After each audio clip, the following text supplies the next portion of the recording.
भगवान और बलराम जी आदि सब वन में गए हैं गौचारण के लिए। तो आज सभी जाके एक गधे को बलराम जी ने मार दिया। तो सभी बलराम जी को चिढ़ाने लगे, घर आके सभी गोप ग्वाल चिढ़ाने लगे, अरे मैया याने तो एक गधो मारो है, गधो मारो।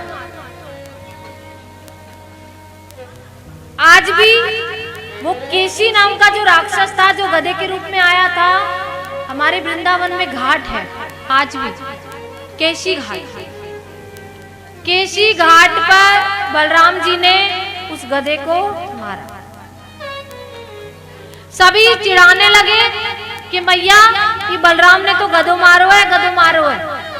बलराम जी ने कहा अब हम इनके साथ जाएंगे ही नहीं, ये हम तो एक तो मारते हैं राक्षसों को, ऊपर से ये हमको चिढ़ाते।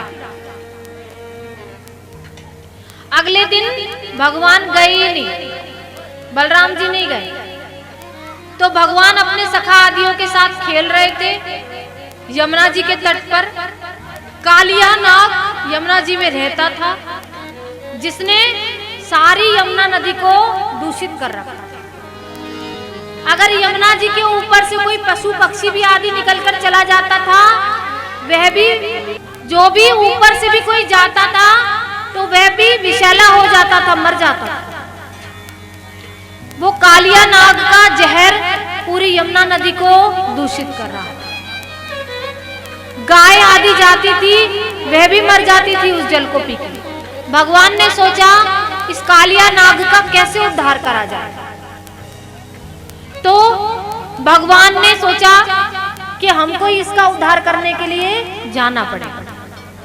भगवान जाके यमुना जी में कूदे और कूदकर उस कालिया नाग का उद्धार भगवान ने किया। अब तो जितनी भी रानियां थी सब थी रोने लगी कि हमारे पति को छोड़ दीजिए, हमारे पति क्रोधित हैं, हमारे पति को छोड़ दीजिए। भगवान ने कहा कि मैं इसको छोड़ूंगा नहीं, इसने मेरी गैयों को मारा है। और भगवान ने वो भगवान से युद्ध करने लगा,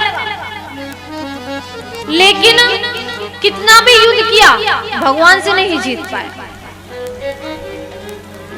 भगवान ने उसके सर के ऊपर पैर रखा और पैर रखकर भगवान नृत्य करने लगे। कहा कि प्रभु मेरे पति को छोड़ दीजिए। रानियों के कहने पर कालिया नाग को छोड़ा गया, लेकिन कहा भगवान ने कि तुम यहाँ नहीं रह सकते, तुम जाओ।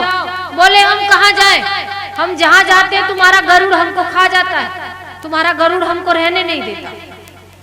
बोले कि जिसके ऊपर मैं अपने चरण चिन्ह पधरा देता हूँ उसको उसका कोई बाल बांका नहीं कर सकता।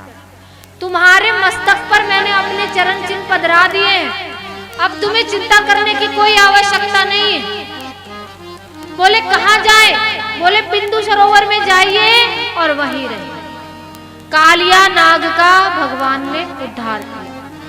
बोलिए कालिया मर्दन भगवान की जय।